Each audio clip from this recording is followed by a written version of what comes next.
유튜브 시청자 여러분 안녕하세요. 라이너입니다. 사바 리뷰를 올리고 나서 아주 많은 분들이 다양한 질문을 남기셨습니다. 주로 사바의 상세한 내용, 상징, 소품, 인물들에 대한 세세한 디테일에 대한 것들이었습니다. 그리고 제가 생각지도 못한 부분에서 의견을 내시는 분들도 계셨습니다. 이에 리뷰에서 다루지 못한 혹은 다룰 수 없었던 내용들은 물론이고 리뷰에서 다뤘던 부분들도 다시 한번 정리하도록 하겠습니다.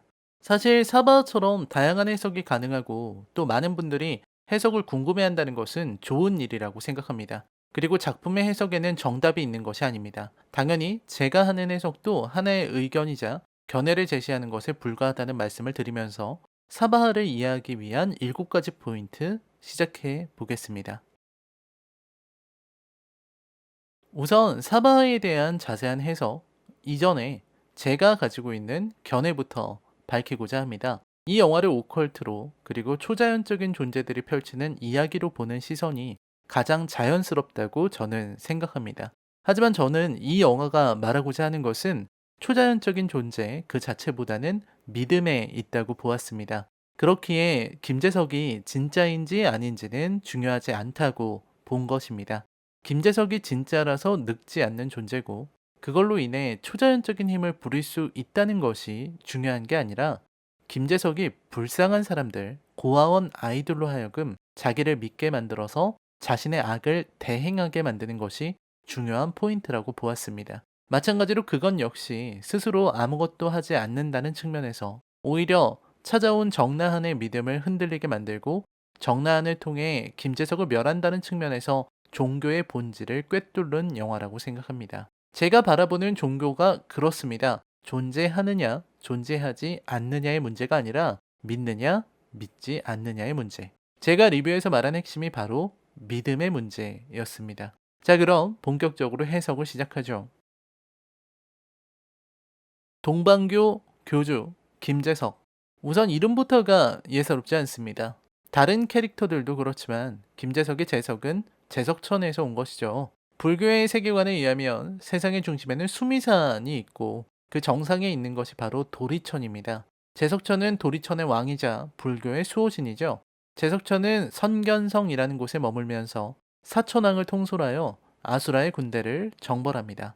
원래 제석천은 인도의 신인 인드라에서 온 것이고 제석천이 사용하는 무기도 인드라망이라는 그물입니다. 인도의 신 인드라는 뇌전, 번개를 사용하는 신입니다. 테마록에서 준우가 쓰는 뇌전이 인드라의 힘이었죠. 영화에서 김재석은 나이를 먹지 않는 존재, 시간을 초월한 존재로 나옵니다. 스스로도 자신은 시간을 넘었다고 표현하죠. 여기에서는 두 가지의 해석이 가능하다고 생각합니다. 하나는 말 그대로 영화 그 자체로 해석하는 것입니다. 사람들은 모두 그를 스승님이라 부르고 대역을 맡은 가짜 김재석도 진짜 김재석에게 죽여달라고 말할 때 같은 말을 합니다. 그리고 고아원에 걸린 사진이 결정적이죠. 일본 밀교 설명할 때도 사진이 나오고 영화는 김재석이 사진 속 인물이라는 것을 암시하지만 일제시대 사진은 흐릿해서 명확하지는 않고요. 즉 어쨌든 김재석의 존재는 초자연적인 것으로 영화는 표현하고 있습니다.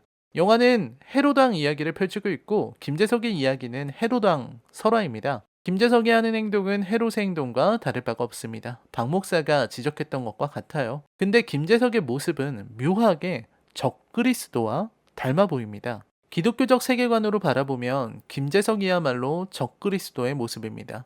김재석이 늙지 않는 존재인 것을 보면 확실히 납득이 갑니다. 기독교의 적그리스도는 사람들을 현혹하고 경배를 받는 존재인데 이 녀석은 놀랍게도 기적도 일으킵니다. 그러니까 뻥만 늘어놓는 녀석이 아니라 진짜입니다. 죽음에서 부활하기도 하고 짐승의 형상에 숨을 불어넣기도 합니다. 죽음에서 부활한다. 적그리스도의 주된 기적이죠. 김재석도 일본에서 여러 일들을 벌였습니다. 한 가지 더 언급하자면 주위의 종교 지도자들이 김재석을 높게 평가하는 부분입니다. 김재석을 아는 사람이라면 불교의 스님이라도 아니 내충템파라도 그를 인정합니다. 이게 바로 적그리스도의 모습이라 해석할 수 있는 이유죠.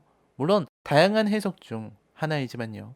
이 경우에 그것은 당연히 구원자, 구세주가 되겠죠. 한편으로는 김재석이 어떻게 불로의 육체, 시간을 넘어서 영생을 누리게 되었냐는 질문을 하시곤 합니다. 이 부분은 의문투성이죠. 일단 그가 태어날 때부터 영생의 운명, 미륵이었을 수도 있고 아니면 수행 과정에서 늙지 않는 방법을 깨달았을 수도 있습니다. 혹은 선행으로 이루어졌을 가능성도 있을 것입니다. 김재석의 과거는 불투명하지만 과거의 행적에 대해 나온 것으로 미루어 보자면 이 사람은 굉장히 많은 종교적 활동과 연구, 수행을 했고 성취를 이룬 사람으로 볼 수 있습니다. 혹은 그냥 사기꾼일 가능성, 이름만 이어지며 사람이 바뀌었을 가능성이 있지만 영화에서 나오는 여러 가지 정황들은 이를 부정하고 있죠. 그가 운명을 지니고 태어난 미륵이든 선행을 해서 미륵이 된 것이든 수행으로 능력을 깨달았든 상관없이 일단 그는 인간을 초월했습니다. 그리고 그에게 중요한 예언이 내려옵니다. 티벳의 대승 내충템파가 했다는 예언. 기독교의 동방박사의 예언처럼 내충템파의 말은 김재석을 헤롯으로 만들었습니다. 당신이 미륵이다. 당신이 태어난 100년 후에 당신을 죽일 뱀이 나타난다.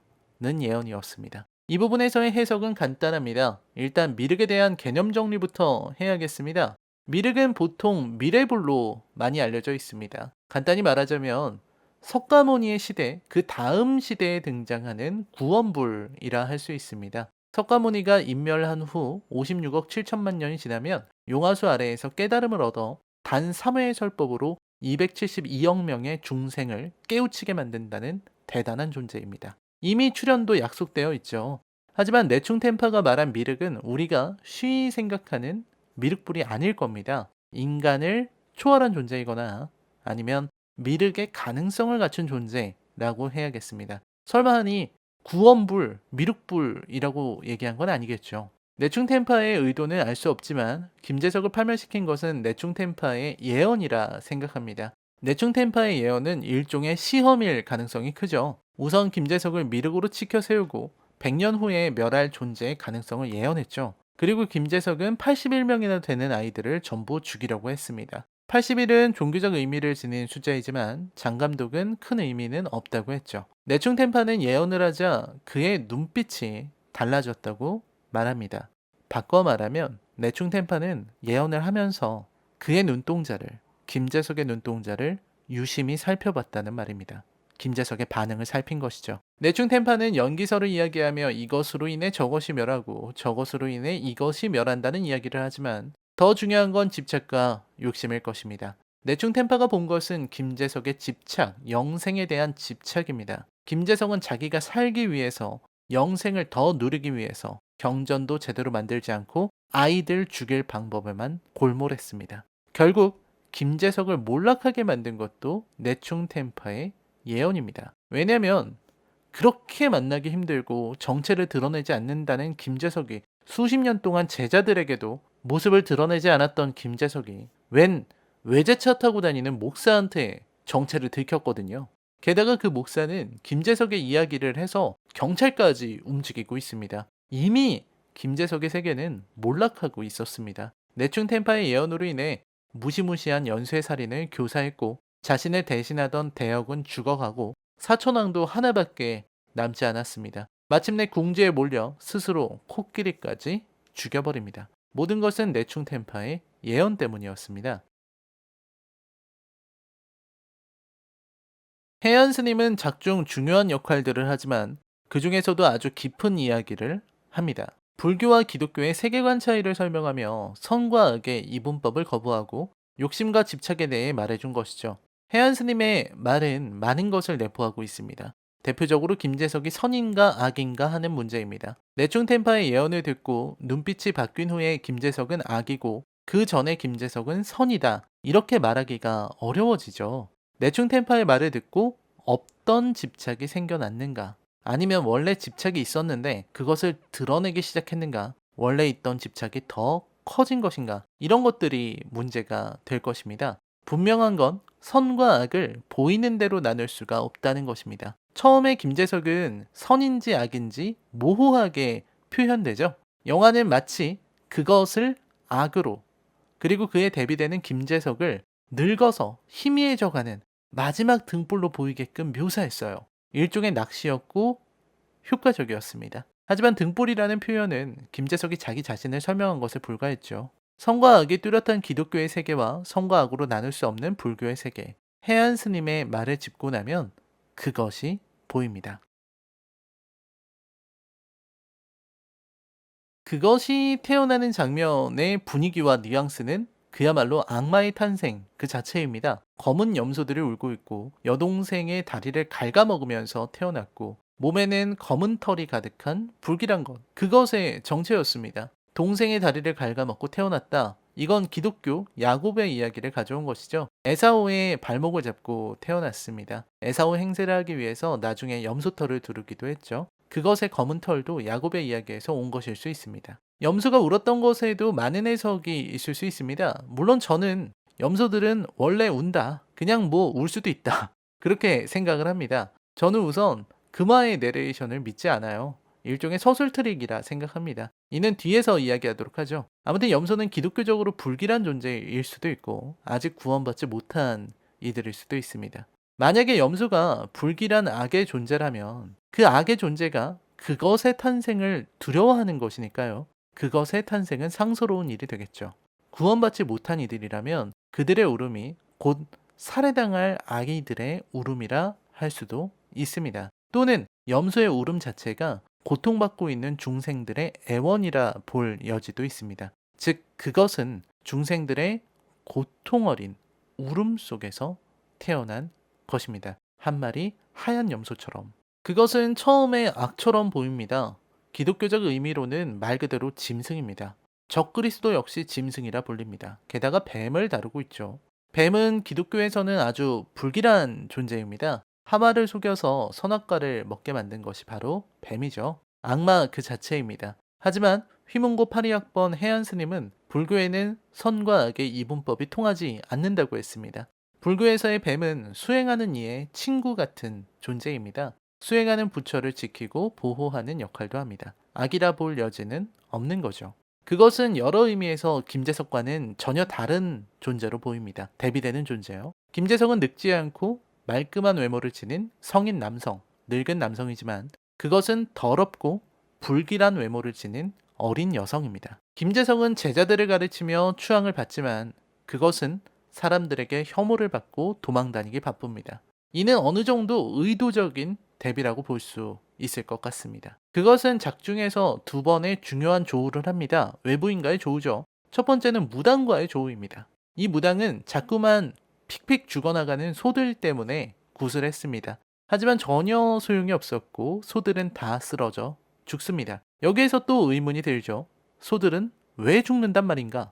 일단 제 생각에는 구제역이 도는 거죠. 가축 전염병으로 다 죽는 겁니다. 시간이 좀 지나면 나라에서 정부에서 나와서 방역을 열심히 하겠죠. 무당은 확대 해석을 하고 있는 거라 생각합니다. 제가 보는 무당들은 대개 그래요. 하지만 조금 더 영화적으로 해석을 하자면 소들이 죽는 이유는 그것이 바라는 기운 때문에 혹은 그것이 주변 동물들의 생명을 받아가며 이 세계에 현신하고 있는 것이다 라고 볼 여지도 있습니다. 이렇게 되면 그것이 선인지 악인지 의문이 들지만 휘문고 82학번인 그분 말씀으로는 선과 악으로 딱 나눌 수는 없기 때문에 훗날 죽어갈 아이들을 구원하기 위해 이 세계에 현신해 있는 동안 동물들의 생명을 흡수한 것으로 볼 수 있겠습니다.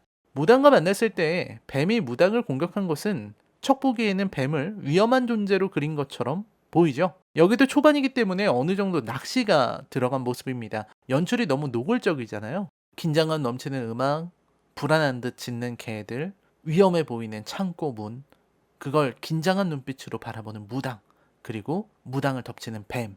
뱀이 무당을 공격하고 무당은 자신의 힘으로도 어찌할 수 없는 강력한 악령을 만난 것처럼 경악하는 모습을 보입니다.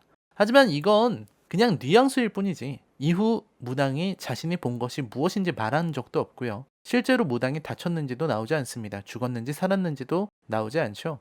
오히려 이 부분은 무당의 접근을 알아채고 뱀이 그것을 보호하기 위해 나온 것일 수도 있기 때문이죠. 정나은이 동생 금화에게 도달했을 때 그것은 새들을 불러 정나은을 자신에게 오도록 합니다.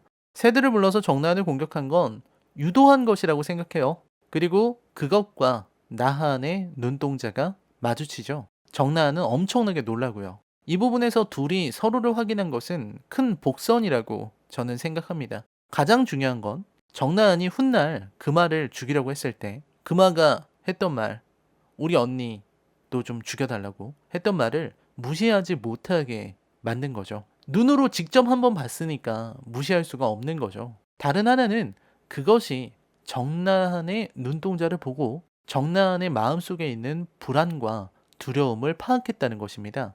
김재석이 코끼리의 눈을 보듯이 눈이란 마음의 거울 같은 것이거든요. 그것에 대해서 일단 감독은 절대적인 존재라고 말을 했습니다. 저는 그것을 자연의 섭리 같은 존재라고 봤습니다. 김재석이 영원히 살 수 있다는 것은 자연의 섭리를 벗어난 것입니다. 그래서 그걸 바로잡기 위해 내려온 조정자와 같은 역할을 한다고 생각했죠. 하지만 다른 한편으로는 내충 템파의 말처럼 김재석의 천적일 수 있습니다. 이것은 영화에서 다 설명이 나오니까 추가적인 해석은 불필요하죠. 다른 하나는 김재석을 시험하는 존재일 수 있다는 것입니다. 내충 템파의 예언이 하나의 시험이었다면 그것은 시험관일 수 있는 것입니다. 만약 김재석이 욕심과 집착을 버린 존재였다면 그것의 탄생을 겸허하게 기다렸겠죠. 그리고 그것이 자기를 찾아오기를 고대하고 있었을 겁니다.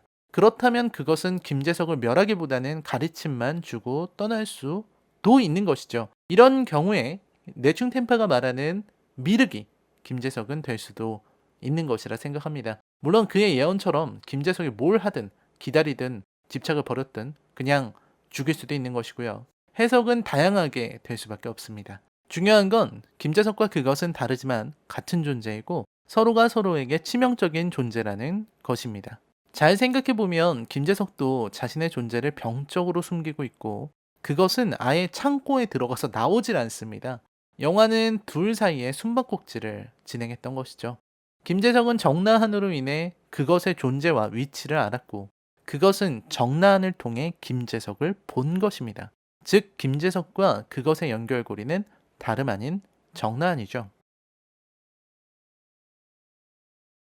정나한은 불쌍한 사람입니다. 고아원 출신이고 범죄자, 그리고 김재석을 한없이 신봉하며 아수라들과 싸우고 악귀를 물리치는 사천왕이죠. 그의 믿음은 신실하지만 그의 행위는 잔혹합니다.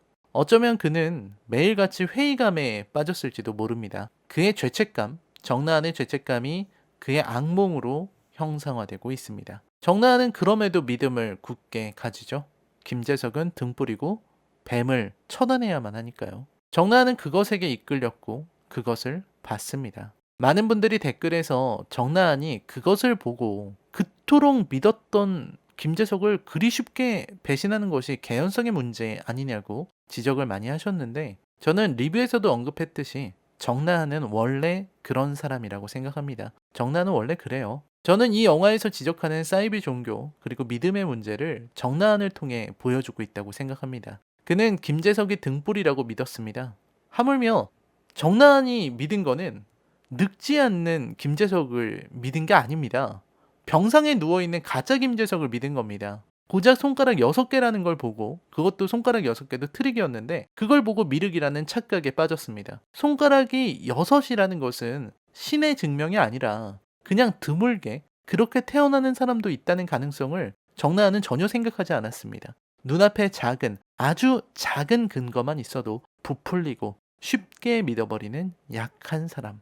그게 정나한의 정체라고 저는 생각합니다. 그러니 그것이 수인 몇 개 보여주고 손가락 6개만 보여줘도 흔들리는 것이죠. 그리고 그런 정나한이야말로 실체라고 저는 생각합니다. 김재석은 아무것도 하지 못하는 존재입니다. 리뷰에서도 말했듯 군부대가 지나갈 때 그냥 웃어주고 기다리는 것밖에 할 수 없는 무력한 존재죠. 아이들을 살해한 것도 정나한입니다. 그리고 그것 역시 아무것도 하지 않습니다. 김재석이나 그것이나 자신을 믿는 신도들이 없으면 아무런 능력이 없는 존재라고 저는 해석합니다. 그리고 그것이 영화의 의도라고 생각해요. 오음 진리교 사건이나 비슷한 사이비 종교들의 사건들만 봐도 자신을 선지자, 미륵, 구세주라 말하는 자들에게 속아 온갖 일들을 벌이는 사람들. 그 사람들을 형상화한 존재가 정나한입니다. 마지막에 정나한은 김재석의 실체를 깨닫고 그에게 복수를 합니다. 그것이 전한 라이터는 김재석의 약점을 관통하는 것일 수도 있고 등불의 은유일 수도 있습니다. 그리고 마지막에 정나한이 죽었을 때 폭발하는 불꽃놀이는 많은 분들이 댓글로 후광을 표현한 것이라고 하시더군요. 좋은 해석이라 생각합니다. 중요한 건 마지막에 나온 정나한은 김재석의 실체를 깨달았고 그가 미륵이 아닌 연쇄살인을 교사한 범죄자라는 것을 깨달아서 그를 죽였습니다. 정나한의 이름은 아라한에서 나왔습니다. 아라한, 즉 나한은 모든 수행의 끝에 도달해 깨달은 자를 의미합니다.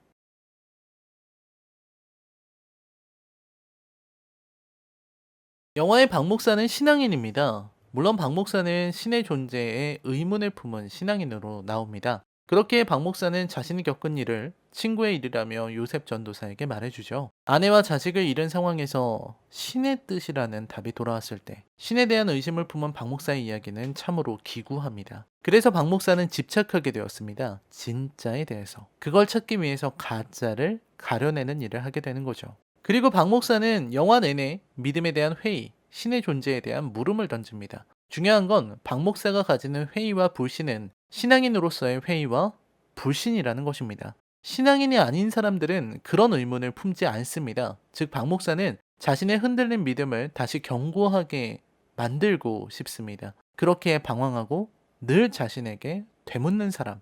박 목사의 말처럼 이런 세상에 신이 대체 무슨 소리인가 싶지만 박 목사는 여전히 그 신을 찾아 헤매고 있습니다. 놓지 못하고 있습니다. 그러한 모순이야말로 박 목사를 매력적인 캐릭터로 만들고 있는 것이죠. 박 목사는 많은 이야기를 들려주고 많은 곳에 갔습니다. 사슴동산을 찾았고 다양한 상징의 탱화들을 해석해줬고 경전이며 내충템파며 그 모든 것을 박 목사가 설명합니다. 즉 박 목사는 스토리를 전달하는 존재이기도 합니다. 그리고 박 목사는 그것을 만나지 않았습니다. 영화 끝까지 그것을 만나지 못해요. 박 목사는 철저히 정나한과 김재성만 찾아다녔어요. 그것에 대해서는 정보를 접하지도 못했고 마지막까지 알지도 못합니다. 왜일까요? 박 목사는 가짜를 찾는 사람이니까요. 가짜를 찾는 사람이니까 그의 앞에 나타난 것들은 다 가짜였습니다. 그렇기에 정말 초자연적인 존재를 할 수 있는 그것과는 대면하지 못한 것이죠. 중요한 이야기도 많이 했습니다. 김재석에게 용이 뱀이 되었다고 말한 것도 박 목사입니다. 하지만 김재석이 용이었던 적은 있는가? 오히려 박 목사의 마음속 신앙이 용이었다가 뱀이 된 것은 아닌가? 김재석에게 하는 말이 어쩌면 자신을 향하는 것은 아닌가 하고 생각해 볼 일이기도 합니다. 박 목사가 바라본 것은 물론 김재석이 미륵이었다가 집착을 가지고 가짜로 전락했다는 이야기로 보는 것이 가장 쉬운 해석이지만요. 박 목사가 바라본 것은 현실입니다. 박 목사가 바라본 김재석은 미쳐버린 교주입니다. 그들은 여자아이들을 살해했고 묻었습니다. 박 목사는 바로 그 현실에 분노했습니다. 영화는 초자연적인 존재들의 싸움을 그리는 것처럼 보이지만 실제 벌어지는 사건들은 아주 물리적이고 현실적이었습니다. 김재석이 보여준 가장 큰 능력은 산탄총을 쏘는 거였고 김재석을 죽인 공격은 그냥 불이었거든요. 생각보다 물리적인 싸움이 벌어졌다는 것이죠. 정리해야 할 시간이네요. 장재현 감독의 인터뷰 등으로 알려진 사실들이나 언론 보도로 나온 것들은 굳이 말하지 않았습니다. 노갸원이 실제 인도에 존재한다던가 내충 템파는 내충 쿠텐에서 나왔다거나 금화의 이름의 의미가 짐승과 보물의 이중적 의미라는 것들이죠. 저는 이 작품은 매우 물질적인 영화라고 생각합니다. 문어 스님은 은근히 물질을 밝힙니다. 박 목사는 외제차를 타고 다니고 돈을 밝힙니다. 그럼 김재석은요? 마치 구름 위의 존재처럼 보이던 김재석이 순간 미천을 드러내는 상황이 있습니다. 코끼리를 죽이면서 운송비만 9천만 원 들었다는 말이죠. 소름 끼치는 건 죽어버린 코끼리에게 생명에 대한 어떠한 경외감도 드러내지 않고 미안함이나 안타까움, 분노도 없이 단지 돈을 아까워하고 있다는 것입니다.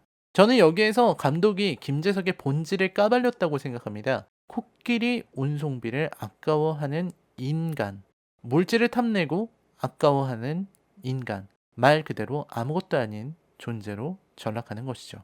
9천만 원은 아주 구체적이고 현실적인 숫자입니다. 실제 운송비가 얼마인지는 중요하지 않아요. 장재현 감독은 휘문고 파리학번이라는 해안 스님의 설정이 어떤 의미가 있는 것이 아니라 사람들이 얼른 알아듣도록 만들고 싶다고 했습니다. 9천만 원도 비슷한 맥락인 것 같아요. 구체적인 액수를 말하는 순간부터 김재석의 캐릭터도 구체화되거든요. 여전히 저의 해석은 9천만 원을 향해 있습니다. 김재석은 아무것도 아닌 존재. 산탄총 없으면 정나한조차 제대로 제압하지 못하는 존재라고 생각합니다. 그냥 평범한 사람이라는 말이죠. 물론 오래 산다고는 하지만요. 그것도 마찬가지입니다. 제가 자유롭게 해석하자면 그것은 그냥 불쌍한 아이입니다. 그리 엄청난 능력을 지녔다고도 생각되지 않습니다. 둘의 공통점은 물리적인 힘을 지니지 못했다는 것입니다. 산탄종 빼고요. 이제 마무리해야겠네요. 저는 앞에서 금화의 서술 트릭에 대해서 말했습니다. 금화가 말한 것을 금화의 주관이 개입된 일그러진 기억과 믿음이라 생각하면 해석은 더 열릴 것이라 생각합니다. 아버지는 그냥 상황을 비관해서 자살한 거지 저주가 아닐 수도 있죠. 저는 그것이 죽은 이유가 어쩌면 금화가 준 농약을 조금 먹었기 때문일 가능성도 있다고 생각해요. 금화가 발로 차버리긴 했지만 그 사이에 먹지 않았는지에 대해서는 정확하지 않죠. 마지막에 때가 되자 털이 빠지고 준비된 존재로서 미륵의 형상을 취한 후 예언대로 김재석의 죽음과 함께 이것이 멸함으로 그것도 멸하는 식으로 죽었지만 그 안에 농약을 밀어넣은 것은 해석의 가능성을 넓히는 것이라 생각합니다. 그렇게 그것은 그냥 창고에 갇힌 외롭고 불쌍한 아이이고 악으로 불릴 존재는 아니라는 것이 제 생각입니다. 그 자체로 김재석의 천적이지만 김재석이 제대로 포착하지도 못한 존재이지만요. 다시 한번 말씀드리지만 영화의 해석은 저의 주관으로 인한 것이며 여러분의 더욱 더 다양한 해석들이 영화의 감상을 더욱 풍요롭게 만든다고 믿습니다. 라이너의 컬처 쇼크 이번에는 해석 영상이었습니다. 평소처럼 리뷰 영상으로 돌아오겠습니다. 그 외에도 다양한 콘텐츠를 보여드리겠습니다. 항상 감사드립니다. 아참, 제가 금화의 서술을 믿을 수 없다고 생각하는 이유는 별거 아닙니다. 그것은 태어날 때 금화의 다리를 갉아먹고 태어났다고 합니다. 나중에는 금화에게서 떨어지지 않으려 한 것이라는 식의 해석도 있었죠. 금화의 다리를 갉아먹으면서 태어났다. 정말요? 정말 그렇습니까? 신생아에게 이가 있나요?